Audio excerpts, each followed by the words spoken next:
하나님 말씀 제가 공독해올립니다. 갈라디아서 3장 23절에서 4장 5절까지 말씀입니다.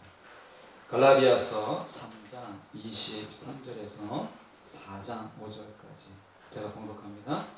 믿음이 오기 전에 우리는 율법 아래에 매인 바 되고 계시될 믿음의 때까지 갇혔느니라. 이같이 율법이 우리를 그리스도께로 인도하는 초등교사가 되어 우리로 하여금 믿음으로 말미암아 의롭다함을 얻게 하려 합니다. 믿음이 온 후로는 우리가 초등교사 아래에 있지 아니하도다. 너희가 다 믿음으로 말미암아 그리스도 예수 안에서 하나님의 아들이 되었으니 누구든지 그리스도와 합하기 위하여 세례를 받은 자는 그리스도로 옷 입었느니라. 너희는 유대인이나 헬라인이나 종이나 자유인이나 남자나 여자나 다 그리스도 예수 안에서 하나이니라. 너희가 그리스도의 것이면 곧 아브라함의 자손이요 약속대로 유업을 이을 자니라. 내가 또 말하노니 유업을 이을 자가 모든 것의 주인이나 어렸을 동안에는 종과 다름이 없어서 그 아버지가 정한 때까지 후견인과 청지기 아래에 있나니 이와 같이 우리도 어렸을 때에 이 세상의 초등학문 아래에 있어서 종노릇하였더니 때가 참에 하나님이 그 아들을 보내사 여자에게서 나게 하시고 율법 아래에 나게 하신 것은 율법 아래에 있는 자들을 속량하시고 우리로 아들의 명분을 얻게 하려 하십니다. 아멘. 오늘 이 말씀 가지고 우리가 하나님 말씀 믿음의 실체를 붙들어라. 우리가 갈라디아서 6장까지 말씀을 통해서 전체적으로 우리가 강의하는 건 아니지만 주제를 가지고 시리즈로 강의하고 있습니다. 오늘 믿음의 실체를 붙들어라 라는 제목으로 함께 말씀을 나누고자 합니다. 갈라디아서 전체 1장부터 6장까지에서 믿음이라는 사도 바울이 쓰는 믿음이라는 말이 6번 나옵니다. 그러니까 우리가 로마서에도 믿음이 나오고 다 믿음이 나오잖아요. 그런데 오늘 갈라디아서 안에서 믿음은 6번 나오는데 과거형으로는 3번 쓰고요. 현재로는 2번 쓰고 미래형으로는 1번을 사용합니다. 총 6번을 사용하는데 믿음이라는 것을 과거, 현재, 미래 이렇게 시제를 달리해서 6번을 사용을 해요. 과거의 미래라고 하는 것은 과거의 믿음이라고 하는 것은 어떤 것이냐면 에덴 동산에서 아담이 하나님과 함께 동산을 거닐죠. 그러니까 과거로서의 믿음이라고 하는 것은 하나님과의 올바른 관계예요. 이게 이제 선악을 알게 하는 나무의 열매를 먹음으로 인해서 하나님과 올바른 관계가 이제 어긋났죠. 깨졌고 에덴에서 추방이 됐죠. 그런데 시작은 믿음이라고 하는 것은 하나님과의 올바른 관계가 믿음이에요. 근데 신앙이 자꾸 과거에 머물러 있으면 하나님과의 올바른 관계로만 자꾸 나아가려고 해요. 근데 사도 바울은 믿음의 현재형을 이야기하거든요. 그러니까 믿음의 현재라고 하는 것은 뭐냐면 오늘을 살아내는 거예요. 오늘을 사는 것이고 오늘을 살아내는 거예요. 이게 현재형의 믿음이에요. 근데 오늘을 살아내려고 너무 살려고 하니까 너무 버거운 거예요. 삶이 막 힘들고 어렵고 뭔가 문제에 직면하는 게 너무 괴롭고 하니까 어디로 가느냐? 과거형 믿음으로 가는 거예요. 그래서 하나님과 자꾸 올바른 관계로. 그래서 어디로 가느냐? 우리가 다 세상을 떠나서 나는 자연이라는 것처럼 산으로 가는 거예요. 산. 현재를 부인하는 거예요. 그래서 자꾸 산으로 갑니다. 기도로 가고 뭐 어디로 가고 자꾸 가는 거예요. 근데 사도 바울은 하나님과 올바른 관계에 믿음이 있다면 현재를 살아내고 현재의 문제를 직면하고 현재 어려움을 이겨내라고 하는 믿음을 얘기해요. 현재를 살아내는 믿음. 이게 현재예요. 또 미래의 믿음을 이야기합니다. 그것은 우리가 주님 안에서 소망을 가지고 살아가는 믿음인 거예요. 근데 미래에 너무 매달리는 믿음은 또 어떻게 하냐면 이제 이 땅에 죽어서 내가 빨리 천국 가야지. 그래서 자꾸 내세의 신앙으로 빠져요. 현실을 또 부인하는 거예요. 현실을 부정하고 이제 계속해서 천국만을 바라보고 빨리 죽어야지 이렇게 이야기하는 거예요. 이것도 현실 도피예요.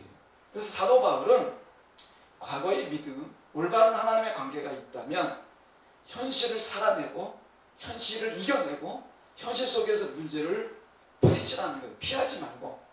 그러는 가운데 너무나 피곤하고 어렵고 막 지치잖아요. 그럴 때 소망으로 희망을 얻고 용기를 얻어서 살아내라는 거예요. 그래서 믿음을 이야기할 때 과거, 현재, 미래를 이야기해요. 여러분, 오늘 우리는 매일 현재를 살아요.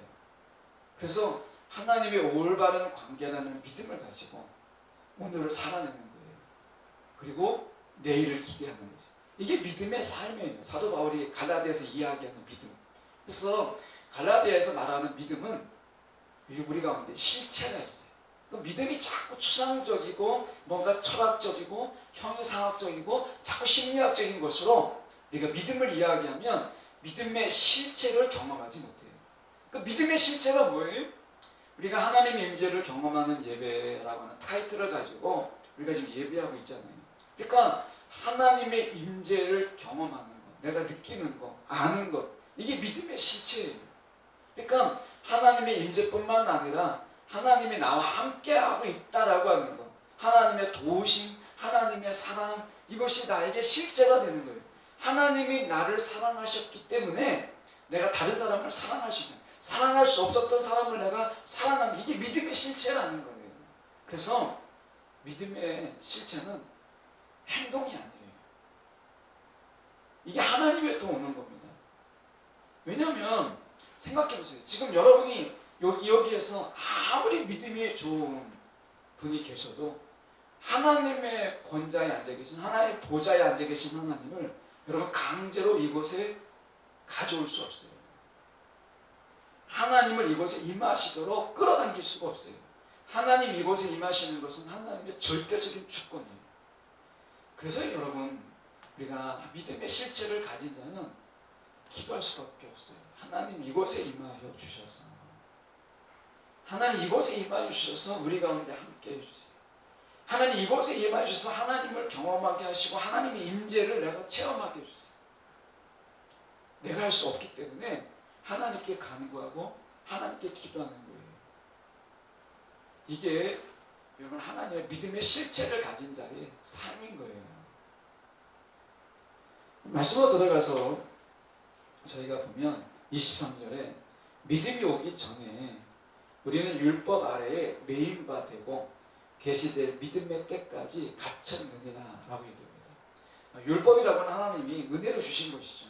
그런데 사도 바울은 여기에서 매였다라고 하는 것은 수감되었다라고 하는 것이고 갇혔다, 이 감옥에 갇혔다 뭐 이런 거잖아요. 그래서 매인바 되고 갇혔다라는 이 말을 통해서 율법의 부정적인 의미를 드러내요. 일부러. 왜냐하면 율법은 항상 부정적인 것만 있지 않거든요. 24절에 보면 이같이 율법이 우리를 그리스도께로 인도하는 초등교사가 되어 이렇게 되어 있습니다. 이 초등교사라고 하는 것은 단순하게 지금 초등학교 교사 이걸 이야기하는 게 아닙니다. 이 번역은 좀 어려운데 사실 후견인이라고 하는 것이 더 정확한 번역일 수 있어요. 그래서 파이다고고스라고 하는 헬라어로 되어 있는데 이 파이다고고스라는 것은 교사라는 의미보다는 훈육자 또는 우리 가운데 뭐 어떻게 보면 보호자 이렇게 볼 수 있어요. 그러니까 이 당시에 로마의 당시에는 굉장히 그 똑똑한, 당시에 로마가 세계를 지배할 때 식민지를 많이 개척을 했잖아요. 그러다 보니까 식민지 내에서 굉장히 똑똑한 유능한 교육받은 그런 자들이 많이 있었어요. 그래서 그들을 노예로 이렇게 데려다가 자기 아직 자식이 어려요. 그 자식들을 때로는 책망하고 채찍질하고 돌보고 보호하는 일에 이들을 고용을 했어요. 이 종을, 특별히 종인데 굉장히 교육받은 종인 거예요. 제가 그 남수단 사역을 하잖아요. 남수단 사역 속에서 난민이 있는 그 학교에 아주만이라는 지역에 신학교가 저희가 세우고 거기 이제 신학교에 이제 교육을 하러 가면 이렇게 이제 교수님과 같이 가는데 교수님이 훨씬 영어를 잘하죠. 그분은 보통 10년 뭐 적어도 이상 막 영어를 하신 분들이니까 학생들이 벌써 영어를 딱 알아들어요. 그래서 저한테 항상 제 시간 되면 갈 때마다 물어봐요. 너 오늘 영어를 이렇게 못하냐? 교사님 영어를 이렇게 잘하는 이런 얘기를 하거든요. 근데 시험을 보면 한 학생이 제 강의 때 100점을 맞았어요. 총 107점인데 이 친구가 107점을 맞았어요. 그래서 107점이 너무 강하니까 이제 100점을 줬는데 이 학생이요, 제가 정말 어눌하고 표현력도 부족한 영어로 설명을 했음에도 불구하고 이 친구가 제가 시험 문제를 20문제를 냈는데 20문제가 다 주관식이에요. 놀랍게도 20문제를 제가 의도하고 제가 답을 원하는 방향으로 다 썼어요. 그러니까 다른 친구들은 왜 너 영어가 이렇게 짧고 막 이렇게 잘 설명도 부족하냐라고 하는데 놀랍게도 한 번도 그런 불평을 하지 않았던 이 친구는 100점을 맞았는데 제가 의도했던 문제의 답을 저보다도 더 정확하게 내가 의도하는 게 이런 건데라는 거를 다 써냈어요. 제가 얼마나 놀랐는지. 근데 제가 뭐만 그런 게 아니라 그 친구가 교수님 과목에서도 100점을 맞았어요. 그래서 제가 그 친구한테 그런 얘기를 했어요. 선교사님하고 교수님하고 상의하면서 얘기하게 나중에 기회가 되면 한국에 와서 이제 엑츠나 햇불 TVT는 그런 유능한 어떤 이제 그 나라의 영적 지도자가 될, 목회자가 될 사람들을 100% 장학생으로 그들을 데려다가 훈련해요. 다 기숙사예요. 그럼 다시 돌아가면 훌륭한 지도자가 될 수 있거든요. 정말 탁월했어요. 너무 제가 그 학생을 보면서 야, 이 학생은 여기에 있긴 좀 아깝다. 얼마나 말을 다 알아듣는지 이해력과 이런 게 너무나 탁월한 거예요. 그래서 야, 이 친구는 너무 아깝다. 그래서 선교사님하고 상의해가지고 그 친구에게 교회를 맡겼어요. 교회를 지어주고 교회를 맡겼어요. 얼마나 잘하는지 몰라요. 정말 탁월하게 목회를 잘해요. 그러니까 그 당시에 예수님, 그러니까 이 당시에 로마의 지배 속에서는 이렇게 종이지만 제가 이제 그분을 이야기하는 게 아프리카인이라 그분을 이야기하는 게 아니라 다시 이야기하는 겁니다. 그러니까 교육적인 여건이 어려운데도 교육의 여건만 좋으면 정말 좋은 지도자가 될 수 있는 것처럼 당시에 이 종이라고 하는 자들이 배움이 있는 자들이 머리가 좀 깨인 친구들이 있었어요. 그래서 이 친구들을 이 후견인으로 세우는 거예요. 그러니까 귀족의 자녀들이 아직 어리잖아요. 그러니까 아직 어리기 때문에 어디로 자랄지, 어디로 굽어지게 될지, 어디로 튈지를 모르는 거예요. 그래서 그들을 후견인으로 세워서 뭔가 좀 잘못한다. 그러면요, 회초리로 매질을 할 수 있도록 권한을 줍니다. 벌을 줄 수 있도록. 그렇게 해요. 그래서 주인에게 물어보지도 않고 잘못한 게 있다. 그러면 가차없이 때릴 수 있습니다. 이것만 하는 게 아니에요. 학교 갔다 올 때 집에까지 이렇게 보호해주고 다른 애들이 왕따 시키지 않나, 은따 시키지 않나, 돈을 뺏기지 않나 싶어서 다 보호합니다. 보호의 순기능도 있고요. 채찍이라고 하는 그런 불편한 기능도 있어요. 그런데 사도 바울은 이 후견인의 좋은 역할, 보호하고 돌봐주고 보살펴주고 하는 것은 여기서 이야기하지 않아요. 무엇을 이야기하느냐? 채찍하고 벌주고 때리고 책망하고 하는 것만 이야기해요. 왜냐하면 율법은 하나님의 은혜를 주신 것이기 때문에 나쁜 것만 있지는 않는데 믿음을 강조하기 위해서 그렇게 한 거거든요. 그러니까 다른 성경을 보면 율법이 좋게 표현되어 있어요. 근데 갈라디아서라고 하는 이 특징 속에서 율법은 믿음에 비해서 이런 거다라고 하는 것을 설명하기 위해서 지금 율법의 부정적인 부분을 부각시키고 있는 거예요. 그래서 23절 24절에 율법 아래 매인바 되고 계시될 믿음의 때까지 갇혔느니라 라고 이야기하는 것입니다. 여러분, 오늘 우리가 이 엄격한 교육을 통해서 사람이 바뀌지 않잖아요. 한 예로 들어보면 1980년 8월 4일에 독재정부의 국보위는 각종 사회학을 단시일에 우리가 효과적으로 정화하겠다 해서 3천 교육대를 만들었고요. 6만 명이 넘는 사람들을 무작위로 잡아들였고 그 중에 3만 명이 넘는 사람들을 3천 교육대에 넘겼어요. 그리고 그들에게 이렇게 얘기했습니다. 3천 교육대를 마치게 되면 너희들의 나쁜 기록들, 전과의 기록들이라든지 이런 것들을 다 없애주겠다. 이렇게 얘기했습니다. 그리고 3천 교육대에 마쳤을 때 이 3천 교육대는 삼천교육대의 그 자료들을 국보인 어떻게 했느냐, 진짜 그러면 다 없애줬느냐, 그렇게 안 했습니다. 오히려 국보인은 일선 경찰들에게 다 뿌렸어요. 그리고 그 사람들을 관리하게 했어요. 자, 이게 무슨 일이잖아요. 삼천교육대에서 그 엄하고 험한 교육을 통해서 사람들을 순화시키겠다, 사람들을 바꿔버리겠다 라고 했던 그 훈련이 결과적으로 실패했다는 것을 증명하는 게 뭐냐면, 그들의 기록을 다 삭제하지 않았습니다. 그들의 기록을 일선경찰서에 다 넘겨서 그들을 감시하는 것으로 사용했어요. 이게 뭘 말하는 거예요? 아무리 엄하고 아무리 엄격한 훈련을 통해서도 사람은 바뀌지 않는다는 거예요. 이걸 보여주는 거죠.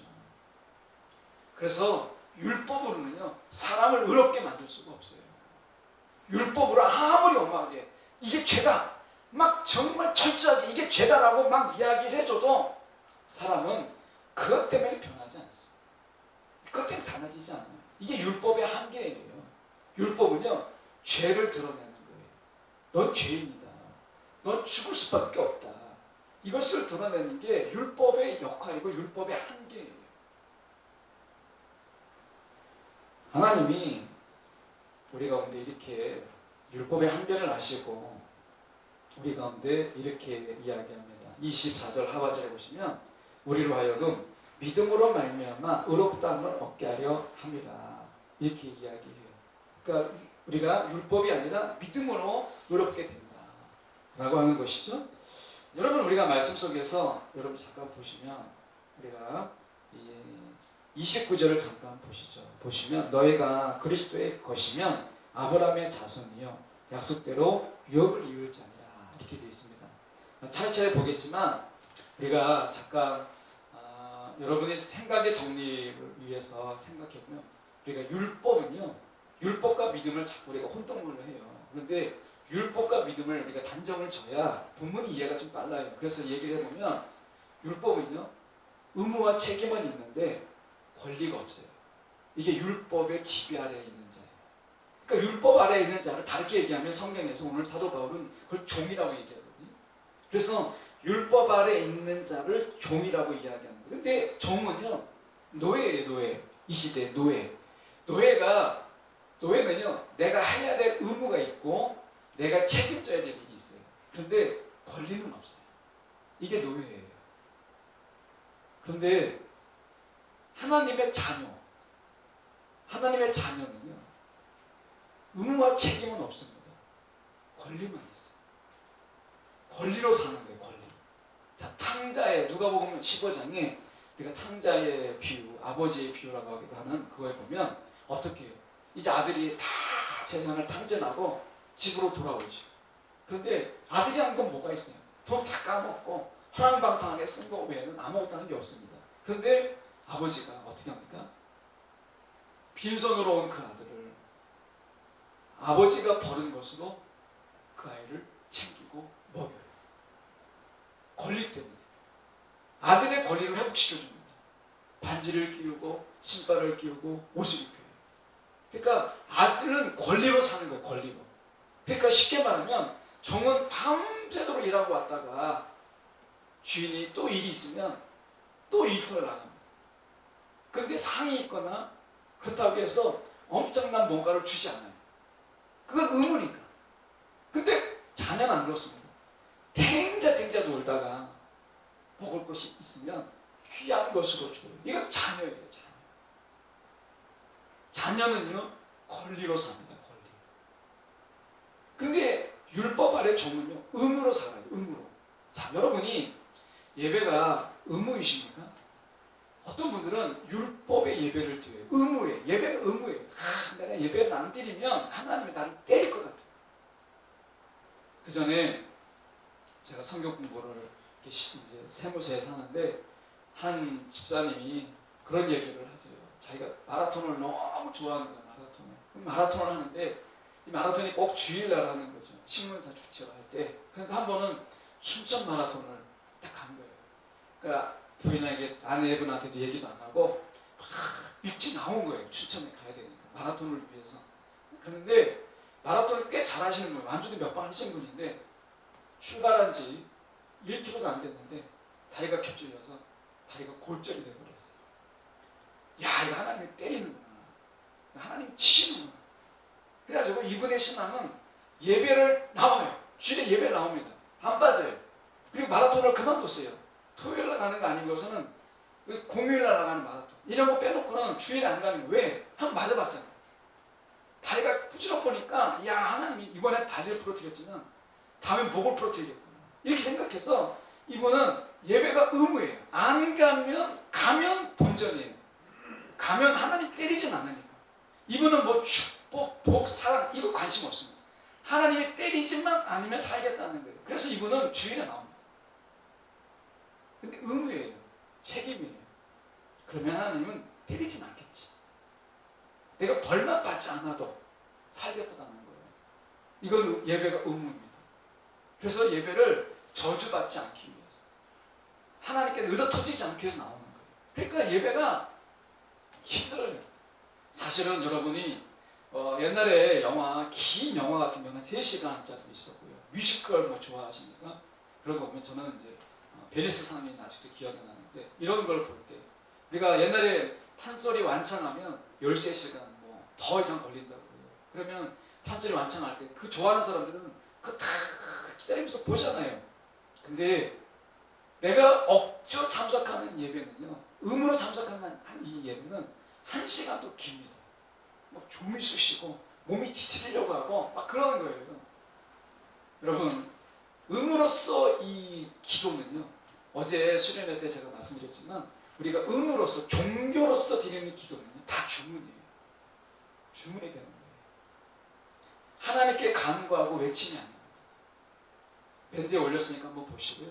우리가 어제 수련회 했을 때 기도라고 하는 것이, 여러분 우리 가운데 그게 하나님의 은혜로 하는 게 아니라면 기도는요, 그 즉시 주문이에요. 예배는요, 우리 지금 하나님 앞에 예배하는 게 아니라 나를 감동시키는 예배의 주가 돼요. 그래서 여러분들 생각해 보십시오. 율법으로, 의무로 드리고 우리가 책임으로 드리는 모든 것은요, 모든 걸 바꿔버려요. 기도는 주문이 되고 예배는 우상숭배가 되버리게 되고 다 이렇게 되는 거예요. 그러니까 내가 하나님 앞에 벌 받지 않기 위해서. 그러니까 뭐 예배가 뭐 좋겠어요. 그냥 나와주는 거죠. 나와주는. 하나님 앞에서 나와주는 거예요. 그걸 맞지 않기 위해서 나오는 거죠. 근데요, 하나님의 자녀가 되는 건 권리입니다. 기도가 권리예요. 그래서 우리가 기도할 때 어떻게 기도하세요? 다 사람마다 다르지만 예수님이 가르치는 기도를 보면 하늘에 계신 우리 아버지, 하늘에 계신 우리 아버지. 여러분, 아버지가 아버지에게 기도하는 거예요. 이 말은 내가 자녀가 기도할 수 있다는 거예요. 기도는 특권입니다. 의무가 아니에요. 권리예요. 권리. 그러니까 내가 기도가 권리가 되기 때문에 하나님께 내가 외칠 수 있고 하나님께 간구할 수 있는 거예요. 예배는요, 우리가 하나님의 자녀의 권리예요. 예배. 왜? 예배가 뭐예요? 교회가 뭐죠? 에클레시아, 에클레시아. 밖으로 부름을 받았다. 하나님이 우리를 불러내신 자들의 모임이에요. 에크, 프롬이에요. 어디로부터 불러낸 자. 세상 속에서 우리를 불러내서 이 자리에 모으신 자예요. 이게 교회예요. 그리고 그것이 예배예요. 그러니까 우리가 하나님 앞에서 부르심이 없으면 예배가 없어요. 이건 하나님의 자녀의 권세예요. 자녀의 권리예요. 권리. 근데 예배가 의무가 되면 힘들고 어려운 거예요. 야, 이거 하나님의 자녀의 권리구나 이게. 그러면 예배가 다르죠. 여러분, 예배가 여러분에게 있어서 권리이십니까? 하나님의 자녀의 권리이십니까? 아니면 종으로서의 의무이십니까? 이거에 따라서 같은 자리에 앉아 있어도 다른 거예요. 여러분, 내가 하나님의 자녀이기 때문에 내가 권리로 사는 이런 자가 되십시오. 율법의 종으로서 의무와 책임으로. 의무와 책임, 종은요, 의무와 책임이 있지만 권리가 없습니다. 자녀는요, 의무와 책임으로 사는 게 아니에요. 권리로 사는 거예요. 그리고 의무를 다하는 게 아닙니다. 자녀의 의무를 다하는 게 아니라 자녀로서의 도리를 다하는 거죠. 아니, 내가 부모님께 효도하는 게 의무를 다하는 겁니까? 자녀의 의무를 다한다 이렇게 말하지 않죠. 자녀이기 때문에 그 받은 사랑을 내가 아버지께 부모님께 하는 거잖아요. 이 도리라고 하는 거잖아요. 그래서 여러분 우리가 하나님의 자녀이냐 종이냐에 따라서 완전히 달라요. 그래서 율법으로 살지 말고 믿음으로 살라고 사도 바울은 이야기하는 거예요. 그런데 우리가 믿음을 이야기할 때 사도 바울은 이렇게 이야기합니다. 지금 보시면 우리가 지금 26절에 보십시오. 너희가 다 믿음으로 말미암아 자, 믿음을 통해서 그리스도 안에서 하나님의 아들 야 이게 딸이 없다고 해서 실망하지 마세요. 여러분 이 말은 아들 딸을 다 자녀의 의미예요. 그러니까 우리가 믿음으로 말미암아 예수 그리스도 안에서 하나님의 아들이 되었다. 하나님의 자녀가 되었다. 교회라고 하는 공동체는 형제 공동체예요. 내가 이제 교회에 와서 형제로 내가 이제 삼는 게 아니라 이미 교회에 나왔다라고 하는 것은 이미 자매요, 이미 형제예요. 왜요? 이미 그리스도 안에서 하나님의 자녀가 아들이 될 것이다가 아니라 성경을 자세히 보세요. 아들이 되었나니라고요. 되었나니. 이미 된 거예요. 우리가 하나님의 자녀인 거예요. 자녀이기 때문에 형제고 자매인 거죠. 그러니까 이 교회 공동체는 형제 공동체고 자매 공동체인 거예요. 자매를 삼기 위한 공동체가 아니라 이미 자녀 공동체고 형제 공동체예요. 그래서 아들이 되었다. 이 아들이 되었다라고 하는 것은 이제 권리로 사는 자가 되었다. 종으로서의 의무와 책임은 이제 지나간 거예요. 자녀의 권리로 살라는 거예요. 제가 아까 찬양 이렇게 드렸지만 주가 일하시나 속에서 저는 이렇게 이 가사가 이렇게 보였어요. 날이 저물어 갈 때 빈들에서 걸을 때 종은요 이거 죽는 겁니다. 이거는요 날이 저물어 가는데 거둘 게 아무것도 없는 거예요. 열심히 일해도 열매가 없으면 종은요 책임을 다하지 못한 거죠. 그러면 이 종은 어떻게 돼요? 다른 데 보내지거나 채찍에 맞거나 또는 버려지죠. 그렇지 않겠어요? 내 힘으로 안 될 때 빈손으로 걸어요. 아니 내 힘으로 안 되는데 어떻게 빈손으로 돌아와요? 종은 이럴 수가 없어요. 그런데 하나님은 하나님이 일을 하세요. 자식이 일 못한 것을 부모가 해주는 거예요. 이게 아들의 권리잖아요. 아들의 권리. 2절에 보면 우리 모인 곳에 주님이 함께 하세요. 아니 종이 있는 곳에 주인이 같지 않습니까? 자녀니까 함께 하는 거죠. 누리라는 거예요. 누리네 아버지의 은혜. 근데 그 가사 그 다음에 가사에 보면 여기 너무 감동이 되잖아요. 적은 떡과 물고 적은 떡과 물고 내가 아무리 애써도 자식은요 적게 거둬도 나무라지 않아요. 아버지가 오히려 위해서 채우시죠. 넘치게 하시죠. 이게 오병이의 사건이잖아요. 여러분 우리가 종으로 살면 이것 때문에 두려워요. 야 주인이 놓아면 어떡할까 이렇게 살아갑니다. 근데 아버지이기 때문에 내가 이것밖에 없어요 할 수 있는 거예요. 내가 세상을 열심히 살았는데 나 이것밖에 없어요 라고 말할 수 있는 거예요. 종은 이렇게 말할 수 없어요. 이게 아들의 권리예요. 아들 된 자에게 하나님께서는 특권을 주셨어요. 말씀에 보면 이렇게 이야기하죠. 27절에 누구든지 그리스도와 합하기 위하여 세례를 받은 자, 연합이죠. 그리스도의 연합이라고 하는 특권을 주셨고요. 그것 때문에 우리가 그리스도의 옷을 입혔어요. 신분이 바뀐 거예요. 신분이 바뀐 거예요. 이것으로 인해서 우리 가운데 지금 28절에 너희는 유대인이나 헬라인이나 종이나 자유인이나 남자나 여자나 다 그리스도 안에서 하나입니다 라고 얘기해요. 차별이 없게 하셨다는 거예요. 믿음 안에서 자녀가 되는 데 있어서요 어떤 조건도 필요 없어요. 믿음이면 돼요. 많이 배운 거, 적게 배운 거, 키가 큰 사람, 작은 사람, 예쁜 사람, 미운 사람 상관없어요. 차별이 없다는 거예요. 그리고 하나님의 특권을 여기에 더 얹어주세요. 그게 29절이에요. 아브라함의 자손에 약속대로 유업을 이을 자라. 자, 유업이라고 하는 것은 성령을 이야기해요. 약속대로 유업. 이것은 성령을 이야기합니다. 그래서 성령을 우리 가운데 주는 거예요. 그래서 믿음으로 우리가 자녀된 자들에게는 성령의 인도함과 성령과 함께하는 특권을 줘요. 이게 우리 가운데 주신 거예요. 이게 뭐와 같은 거냐면 이런 겁니다. 뭐 비유로 이야기하면 이런 겁니다. 결혼식에 가면 우리가 신랑 신부가 이렇게 있잖아요. 근데 지금은 이렇게 신랑 신부가 같이 이렇게 들어오더라고요. 그거 제가 목회자로 볼 때는 그게 참 불편해요. 왜냐하면 이렇게 같이 들어오는 게 좀 많이 불편한 게 있는데 어쨌든 지금의 시대의 유행이니까. 그런데 원래적인 언약적인 개념, 아버지가 딸을 이제 데리고 손을 잡고 들어오잖아요. 그리고 그 딸을 이제 사랑하는 남편에게, 아내에게, 그 남편에게 손을 넘겨줘요. 하나님이 우리를 너무나 사랑하셔서 하나님의 자녀된 우리를 성령께 넘겨줘서 성령에, 그리고 그리스도의 영에 우리가 함께 할 수 있도록 선물로 주신 거예요. 그러니까 이거는 뭐와 같은 거냐, 후견인처럼, 이 같은 경우는 초등교사라고 번역되어 있는 후견인처럼 매질하고 때리라고 한 게 아니에요. 더 사랑하라고, 더 아껴주라고 넘겨주는 거잖아요.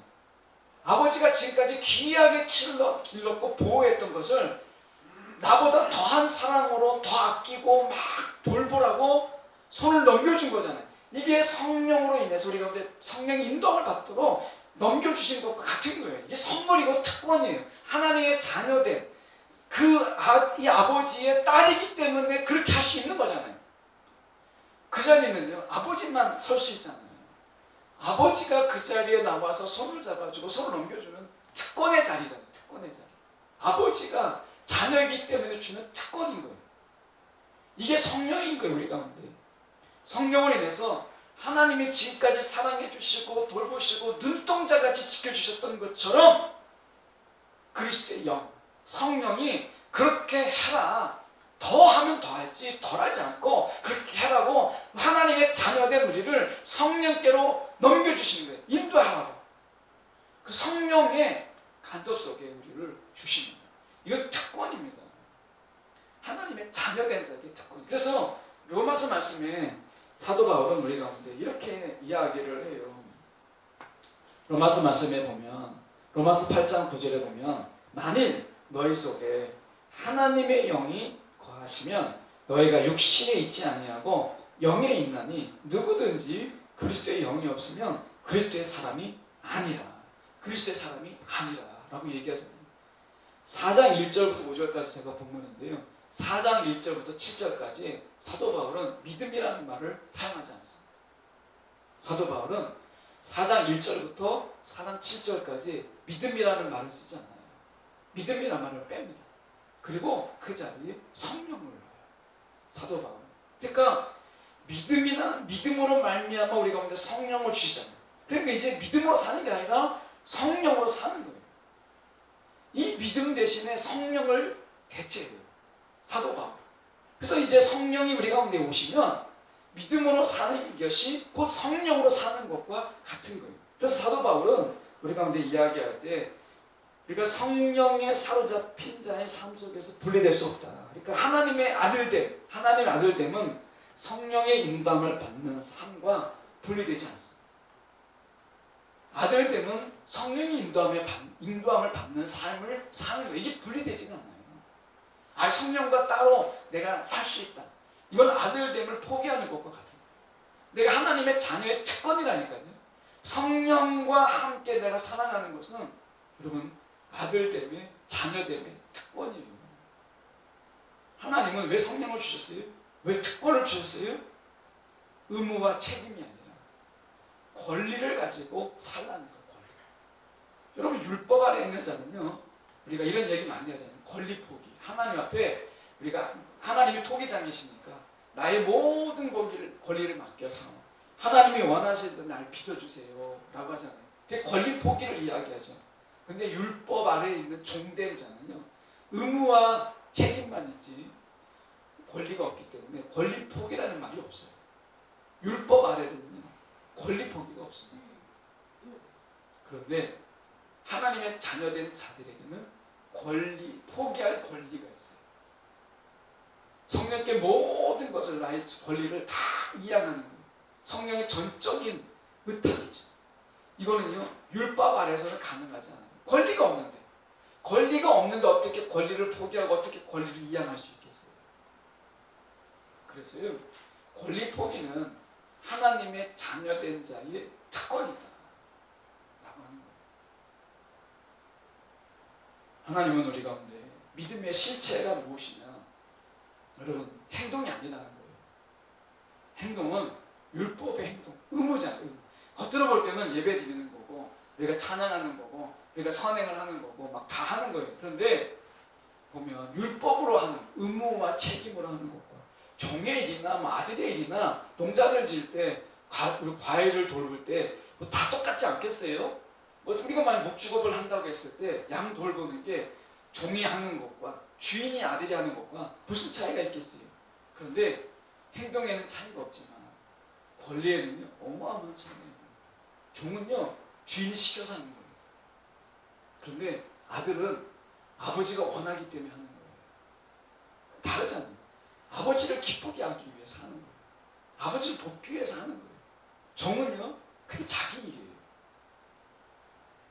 다른 거예요. 그래서 우리가 보면 지금 4절을 보십시오. 우리가 4장의 1절에 아까 보면 주인과 종이 나오고요. 저희가 미리 좀 보았던 거고, 저희가 4절을 보면 이렇게 되어 있습니다. 때가 참에 하나님이 그 아들을 보내사 여자에게서 나게 하시고, 율법 아래가 결국 어떤 거예요? 지금 보시면 3절에 종로로 달렸던 거잖아요. 그러니까 의무와 책임으로, 의무로 살았던 것이죠. 그런데 때가 참에 우리를 여자에게서 나게 하시고 그 아들을 보내서 여자에게 나시고, 이게 예수 그리스도죠. 예수 그리스도를 말미암아 우리는 하나님의 자녀가 돼요. 때가 찼다. 이 때가 찼다라는 게 뭐예요? 우리가 다니엘서에 보면 다니엘이 이제 꿈을, 죄송합니다. 요셉 창세기를 보면 요셉이 이제 바로가 꿈을 꿨을 때 7년 흉년과 7년 흉년이 있습니다. 그래서 요셉이 7년 흉년으로 흉년을 대비하는 총리 요셉을 보죠. 지금이 어떤 때인 줄 아십니까? 때가 참에, 이 말은 하나님의 은혜의 때요, 하나님의 구원의 때요, 하나님의 사랑의 때요, 하나님께서 우리 가운데 축복의 때입니다. 이러한 때가 없어요. 이러한 때, 이 때를 놓치게 되면 바로 이어서 환난의 때예요. 지금은 때가 참에 구원의 때요, 하나님의 은혜의 때요, 성령이 넘치게 하는 성령의 역사의 때요, 우리 가운데 복의 때예요. 이런 은혜의 때, 이런 때가 없습니다.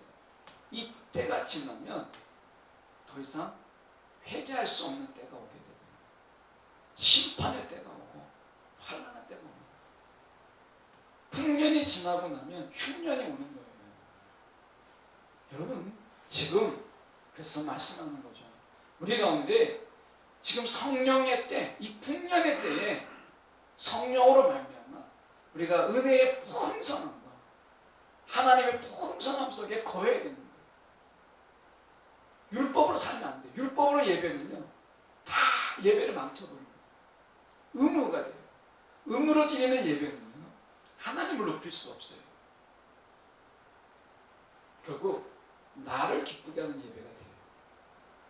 의무로 하는 기도는요, 다 주문입니다. 아무리 유창해도요, 그 주문에 불과한 거예요. 하나님의 자녀의 권리로 하는 기도가 어영부영해도 그 속에서 어느래도 하나님이 들으십니다. 자녀이기 때문에 듣는 거예요. 잘하느냐 못하느냐가 아니라 자녀의 부르짖음이기 때문에 하나님이 들으시는 거지, 종이 아무리 잘해도요, 그건 종이에요. 종에게 귀를 기울이지 않으시고. 그래서 우리가 하나님의 자녀의 권리로서 누림으로써의 예배, 자녀의 누림으로써 여러분 우리가 기도가 필요한 거예요. 여러분, 오늘 우리가 이 아들됨의 모습 속에서 우리가 보면, 이 권리로 살아가는 거, 이게 우리 가운데 좀 귀한 것인데, 우리가 5절에 보면 율법 아래에 있는 자들을 속량하시고, 그가 왜 율법 아래에서 나셨어요? 율법 아래에 있는 자를 속량하기 위해서 율법 아래에 나셨죠. 우리 속량하시고 우리로 아들의 명분, 아들의 이 권리죠. 권리. 아들의 권리를 우리 가운데 얻게 하려 하신 거죠. 이게 예수님이 이 땅에 오신 이유예요. 우리 가운데 믿음을 주신 이유예요. 아들의 명분으로 이 권리로 누리고 살라는 거예요. 다시 한번 여러분 우리가 생각해 볼 때 내가 하나님의 아들의 권리로 내가 살고 있는지, 아직도 종으로 종의 의무와 책임을 다하면서 열심히 살고 있는지. 사단은요 우리 가운데 이 의무와 책임을 막 다하는 열심으로 살게 합니다. 그리고 그 하나님께 실망하게 하고요, 하나님을 떠나게 합니다. 이게 사단의 전략입니다. 사단의 정체라는 책에서 보면 우리가 그렇습니다. 사단이 우리 가운데 종으로서만 의무와 책임을 막 다하는 거 엄청나게 열심히 합니다. 그런데 그것 때문에 지쳐서 하나님을 떠나게 돼요. 여러분, 하나님의 자녀가 아니면 자기 열심에 넘어지게 돼요. 그래서 하나님의 권리를 누리는 자가 되어야 되는 거예요. 저와 여러분에게 있어서 이 예배가 하나님의 자녀됨으로써 한 주 동안 베풀어 주셨던 그 놀라운 사랑과 은혜의 때잖아요. 지금 얼마나 귀한 때예요. 그래서 너무나 한 주간의 삶이 감사해서 하나님의 사랑에 나의 반응이 예배고 경배가 됩니다. 내가 기도가 의무가 아닌 거예요. 우리가 자꾸 교회에서, 저도 마찬가지입니다만, 함축된 말을 사용하게 되거든요. 그래서 기도해야 된다고, 말씀을 봐야 된다고, 예배 드려야 된다고 하죠. 근데 앞번을 놓치게 되면 이거 의무구나, 이거 해야 되는구나, 안 하면 안 되는 거구나 이렇게 듣죠. 근데 여러분, 제가 앞부분을 생략하고 여러분이 기도해야 됩니다, 말씀을 봐야 됩니다 라고 한다면 앞부분을 항상 기억하셔야 돼요. 하나님의 내가 자녀의 권리로서 하나님이 우리의 기도를 들으시기를 원하시는구나, 이 말을 다 생략하고 기도하십시오라고 하는 거거든요. 근데 앞에 말을 모르게 되면 기도는 우리 의무구나, 예배는 우리 의무구나 이렇게 되는 거예요. 그러면 종된 삶을 사는 거예요. 저와 여러분이 오늘 예배가 저와 여러분의 권리가 되고 기도가 그 권리의 누림이 되는 이런 상황 되기를 원해요. 기도가 뭐예요? 하나님과의 관계의 사귐이잖아요. 사귐. 하나님이 여러분, 주인이 종과 사귐입니까? 자녀니까 사귀는 거예요. 여러분, 오늘 모쪼록 우리가 믿음의 실체를 믿음의 실체를 붙잡으라는 거예요. 그 믿음의 실체는 성령으로 나타납니다. 하나님의 임재, 하나님의 음성, 하나님의 사랑, 하나님의 부하심을 다 경험하게 하시는 거예요. 여러분, 믿음이 허상이 아닙니다. 믿음은 공허한 게 아니에요. 믿음은 실체가 있어요. 믿음의 실체를 붙잡는 저와 여러분 되기를 간절히 소망합니다. 기도하겠습니다.